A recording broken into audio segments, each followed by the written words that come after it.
Dans nos CEM et dans nos lycées, nous avons trop de redoublement, trop d'abandon.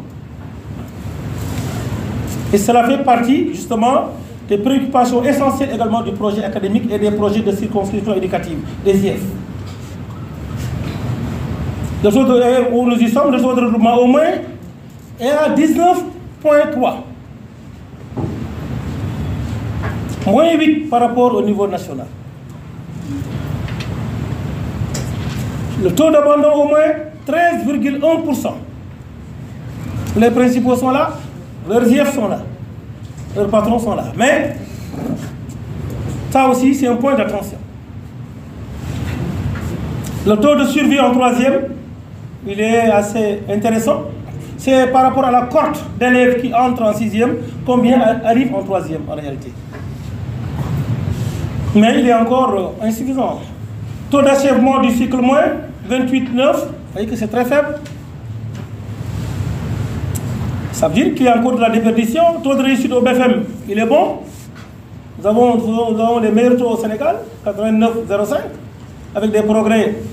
Vous voyez que nous dépassons le niveau national de 12 points, 75, presque 13 points, c'est considérable. Et c'est vrai pour tous les examens.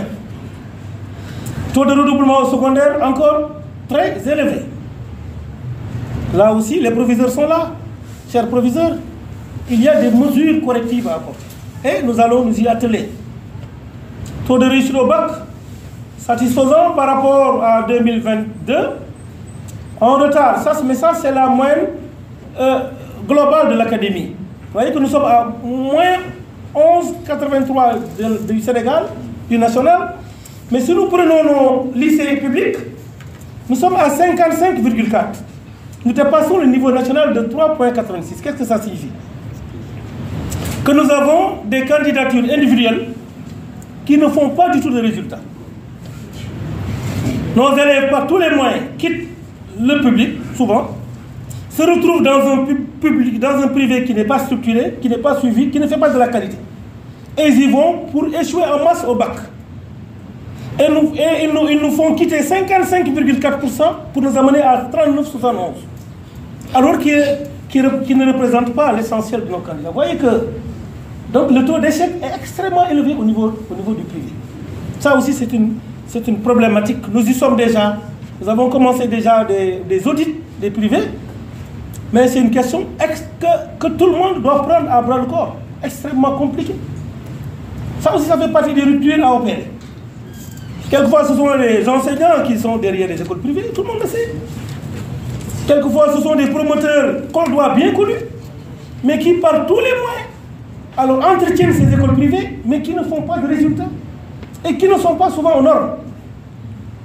Et à chaque fois qu'on a voulu réformer, qu'on a voulu véritablement régir ce secteur, il y a eu des difficultés, des réticences, et finalement, ça aussi c'est un problème auquel il va falloir malheureusement s'attaquer, même si ça va être difficile.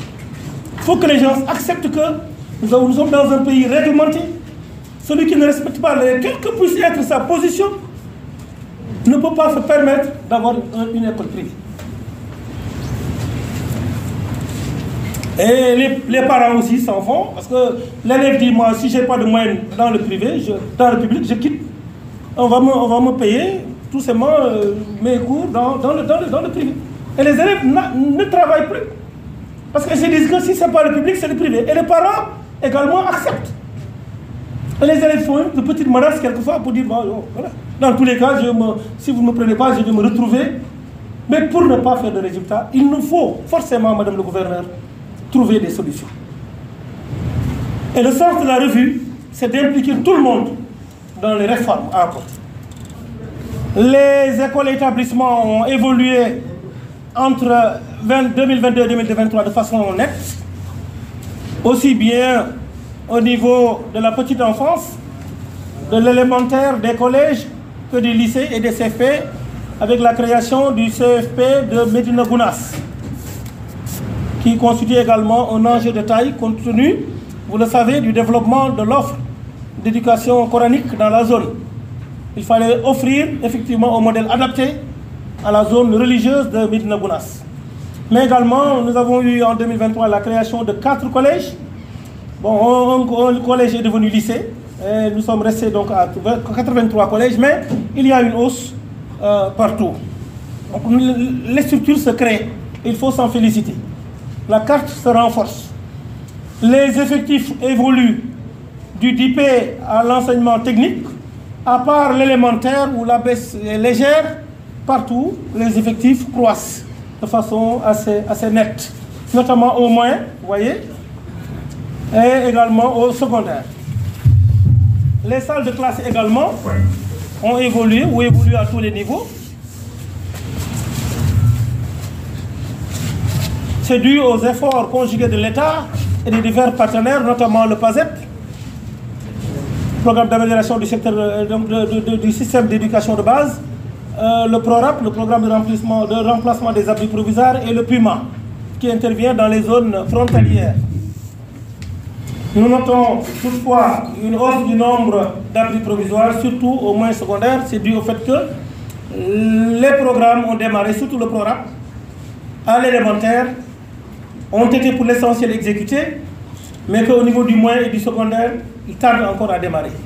Timidement, à Sarébidi, à Bagadadji, les proviseurs sont là, mais il y a encore que ce programme n'a pas encore tout à fait pris. Maintenant, pour en venir aux indicateurs de performance, c'est à travers une matrice, je l'ai dit, qui ressortit donc des préoccupations nationales et qui vise les trois axes que sont l'amélioration de la qualité, de l'accès équitable et de la gouvernance du secteur. Les indicateurs clés, à peu près une trentaine d'indicateurs, c'est le pourcentage, c'est d'abord pour la qualité améliorée, le pourcentage d'écoles élémentaires respectant les normes et standards de la qualité. Vous voyez que nous avons fait un bond de 4,6 par rapport à 2022, c'est bien. Taux de promotion à l'élémentaire, taux de promotion au moins, là également satisfaisant par rapport à la référence de 2022, il y a un progrès, mais très en retard par rapport au niveau national. On dit que la rétention est très forte. Autrement dit, et ça, cette problématique, nous y reviendrons à la fin. Toujours, on va aller vite. Le TBA par section, on voit qu'il est intéressant, il grimpe partout. Hein? Le taux brut de préscolarisation, nous avons fait un bond légalement considérable, appréciable. Ce qui était visé, même nous l'avons dépassé, mais surtout, nous avons quitté nos 18,5 pour arriver à 20,3. Ça, c'est surtout avec le PIPA-DHS et tous les efforts qui sont en train d'être faits. Indice de parité, vous verrez partout, c'est positif. La tendance, c'est que les filles dominent presque dans le secteur. Même au niveau du moyen, là également, nous verrons que l'indice de parité progresse positivement en faveur des filles. Le TBA au niveau du CI, pas mal. Le TBS à l'élémentaire, même s'il y a une petite chute par rapport à 2022, il reste bon. Le taux de parité, vous voyez, toujours supérieur à 1 en faveur des filles, etc. Mais le TBS au moins reste faible. Le TBS au secondaire reste faible.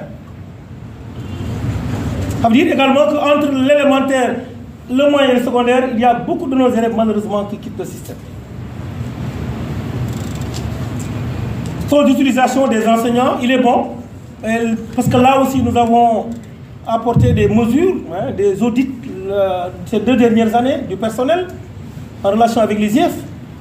Et même il a fallu procéder quelquefois à des redéploiements, mais ça a permis vraiment de rationaliser quand même l'utilisation surtout du taux d'utilisation des professeurs. Là, pour la gouvernance, le taux d'utilisation des enseignants c'est à 88%, pas mal. Taux de qualification des personnels, l'encadrement se passe bien, hein, c'est à 82,1. Alors, compétences renforcées, 89,35 chez les enseignants. Et nombre de rapports de coordination et de pilotage, là également, nous avons fait beaucoup d'efforts. Nous allons maintenant entrer dans les résultats techniques par programme. Au niveau du DIP, du développement intégré de la petite enfance, qu'est-ce que ça donne? De façon plus précise. Les seuils de maîtrise, c'est-à-dire les enfants qui arrivent à acquérir les compétences nécessaires au niveau du développement intégré de la petite enfance, nous avons même un peu évolué, donc 40,9%, c'est bien. Ou légèrement baissé, oui, nous avons légèrement baissé, mais nous sommes quand même à 39,3%.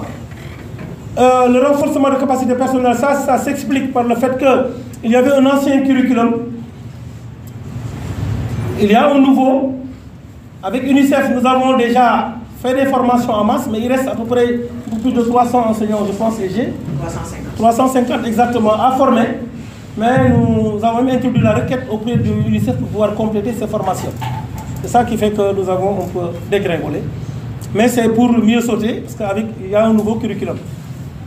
Les conditions, donc l'environnement scolaire s'est amélioré dans les structures du DIPE. Le taux par section, le taux d'accès global, là vous voyez en hausse partout. Nous avons de plus en plus d'élèves dans nos structures du DIPE et il faut s'en féliciter également. L'indice de parité, vous voyez, là également toujours en faveur des filles. Et la région, où est Mme Awakande, Mme Diaw, je les vois sourire parce que la région vient de très loin. Si 10 ans avant, 15 ans avant, c'était inimaginable. Et aujourd'hui, partout, l'indice de parité est presque partout en faveur des filles. Il faut s'en féliciter. Ce sont également, c'est un ensemble d'efforts conjugués de différents partenaires et de l'État. Le TBPS, je le disais, 18,5 à 20,3.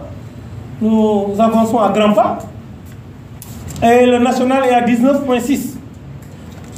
Là aussi, nous venons de très très loin. Voilà, vous voyez que les commentaires sont là, vous pourrez lire. Hein. Voilà, j'ai déjà parlé de... Et nous avons dit que c'est... Il y a aussi des maires qui appuient, certains maires qui appuient, surtout avec les initiatives communautaires, mais il faudra renforcer cela. Alors, la part du communautaire et des classes préparatoires à l'élémentaire dans les effectifs du préscolaire, nous voyons que ça ça baisse, mais c'est toujours de mise. Voilà, parce que tout simplement, dans les écoles ainsi comprises, on a eu des ouvertures de ces, mais il y a encore une faible implication des collectivités territoriales. Pour l'enseignement et le programme enseignement élémentaire, qui est un programme extrêmement important pour le système également, au côté du DIPE, c'est compte tenu également non seulement du nombre d'élèves, mais également des enjeux, parce que tout se joue à ce niveau-là, entre le préscolaire et l'élémentaire. Nous pensons que si l'enfant arrive à sauver ses études, il peut aller très loin. Si nous le perdons à ce niveau, c'est extrêmement dangereux pour un pays de perdre des enfants à ce niveau, que les enfants décrochent à ce niveau-là. Donc c'est pourquoi nous accordons aussi beaucoup d'importance à ce programme de l'enseignement élémentaire. Et qu'est-ce qu'il donne? Pour la formation des acteurs, des différents acteurs, les inspecteurs sont toujours formés, pas de problème, enseignants formés, pas de problème. Maintenant, les écoles qui respectent les normes et standards de la qualité, il y a une hausse. Les écoles qui sont aux normes. Et surtout le taux de promotion à l'élémentaire qui quitte 85,2 pour 98,7. Cela veut dire quoi? Qu'à l'élémentaire, nous avons certainement des mesures efficaces qui permettent aux élèves d'étudier et de faire des résultats. C'est-à-dire d'avancer dans le système. Au contraire du moyen et du secondaire, où les élèves décrochent par tous les moyens. C'est-à-dire qu'il y a des abandons, il y a des redoublements massifs. À l'élémentaire, le taux de promotion est plus que satisfaisant. Concernant l'environnement, là également, il y a des efforts. Point d'eau, vous voyez qu'il y a une évolution. Latrine, mur de clôture, lave-main, bon, ça c'est depuis la Covid quand même.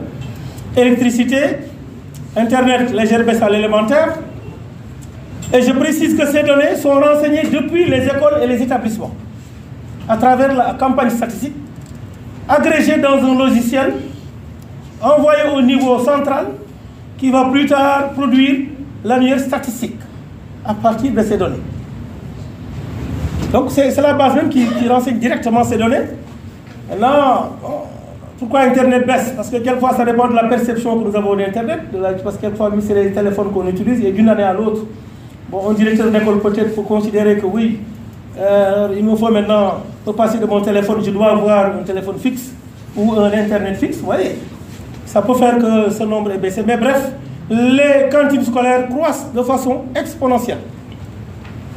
Là aussi, nous le devons à Contrepart International, OPAM et certainement d'autres initiatives. Les salles de classe en bon état, malheureusement, décroissent. Et naturellement, en mauvais état, ça croît. Les abris provisoires aussi ont diminué, passant de 13,6%, toujours pour l'enseignement élémentaire, à 11,7%. Nous avons déjà expliqué le pourquoi. Le TBA a baissé, même si nous sommes encore toujours très loin du niveau national, je veux dire au-delà, nous dépassons le niveau national. C'est également vrai pour le TBS global. Ici, nous avons de sérieuses difficultés sur le mode de calcul de ces indicateurs. Je ne sais pas si l'ANSC est là, mais nous n'avons pas d'effectifs désagrégés à partir des données disponibles au niveau de l'ANSC. Ce qui fait que nous faisons des projections à partir des données démographiques. Nous allons commencer encore pour 2023. Peut-être que ça va être un nouvel élan, Mohamed. Et ces projections, tout le monde sait qu'il y a des marges d'erreur. Parce que si vous partez d'une année, vous appliquez ce qu'on appelle un TAMA, le taux d'accroissement moyen annuel, madame le gouverneur, hein, c'est ça? Le TAMA que l'on applique pour nous rappeler nos vieux cours, et que l'on applique d'année en année, mais plus vous avancez, plus il y a un écart qui se creuse. Parce que les données deviennent problématiques. Et puisque nous étions dans les dernières années du dernier recensement, vous voyez ce que ça fait. Ça peut faire que, peut-être que l'année prochaine, avec les nouvelles données, ces chiffres même pourront être... Mais on ne peut pas calculer à partir d'autres choses que des projections disponibles. Donc les données sont fournies par l'ANSD et nous nous projetons d'année en année, alors pour voir un peu l'évolution.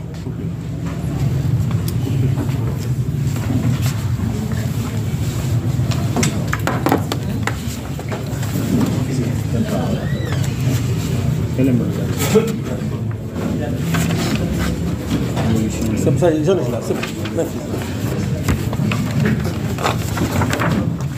Nous allons essayer de continuer avec le papier. Il est bon, toujours bon de penser aux vieilles bonnes méthodes, madame le gouverneur. Voilà. Ne pas les oublier, nos vieilles bonnes habitudes. Et concernant maintenant, ouais, c'est difficile, surtout en période de chaleur. Mais nous avons tout prévu, madame le gouverneur. Nous étions donc à l'indice de parité qui est également supérieur en faveur des filles au niveau, bien sûr, de l'élémentaire. Pour maintenant en arriver au programme enseignement moyen général. Taux de promotion 67,6. C'est-à-dire comment les enfants passent. Mais taux de redoublement encore élevé. Parce que 67,6 taux de promotion, c'est encore faible. Mais surtout, le taux de redoublement qui est une préoccupation, nous l'avons déjà dit, 19,3. Le taux d'abandon également au moins reste élevé, 13,1. À surveiller, nous l'avons déjà dit dans les indicateurs clés. Le taux d'achèvement est de 28,9%. Il a légèrement évolué. Le taux de réussite au BFM, nous sommes passés de 85,73 en 2022 à 89,05. Je vous disais que la tendance globale, c'est une hausse des résultats aux examens. Le pourcentage d'enseignants, de formateurs dont les compétences sont renforcées, 97,12%. Là aussi, il y a une évolution. L'indice de parité 1,03, toujours en faveur des filles. Voilà. La transition CM2 6e, nous sommes en baisse, nous avons quitté 77,5% pour 74%. Là aussi, nous sommes à peu près à la moyenne nationale.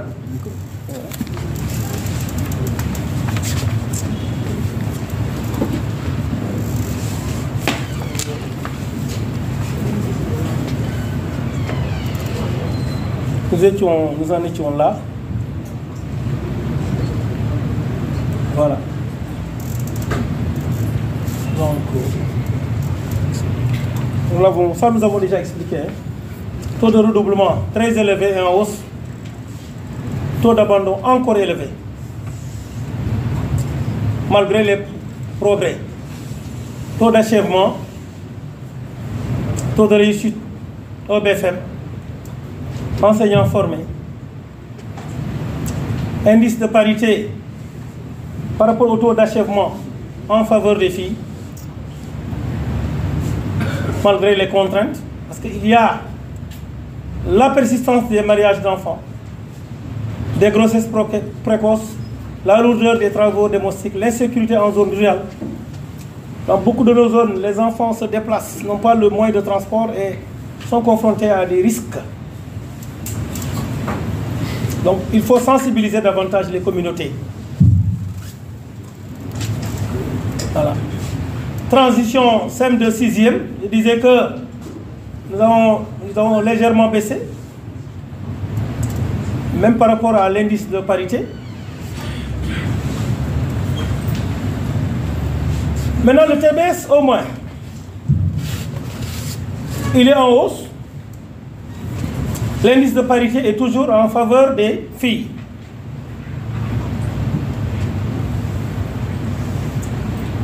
L'extension du réseau scolaire et la création de SEM de proximité, ça nous avons déjà créé 4 l'année passée. L'amélioration de l'environnement scolaire et la dotation de certaines structures, du moins de cantines scolaires, en sont les raisons.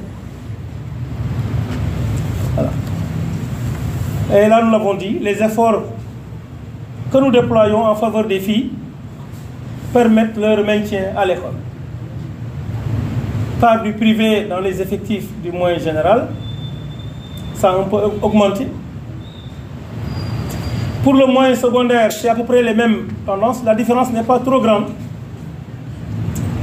Voilà. Taux de promotion 72,9. Taux de redoublement 15,2. Taux d'abandon 11,9. Élevé.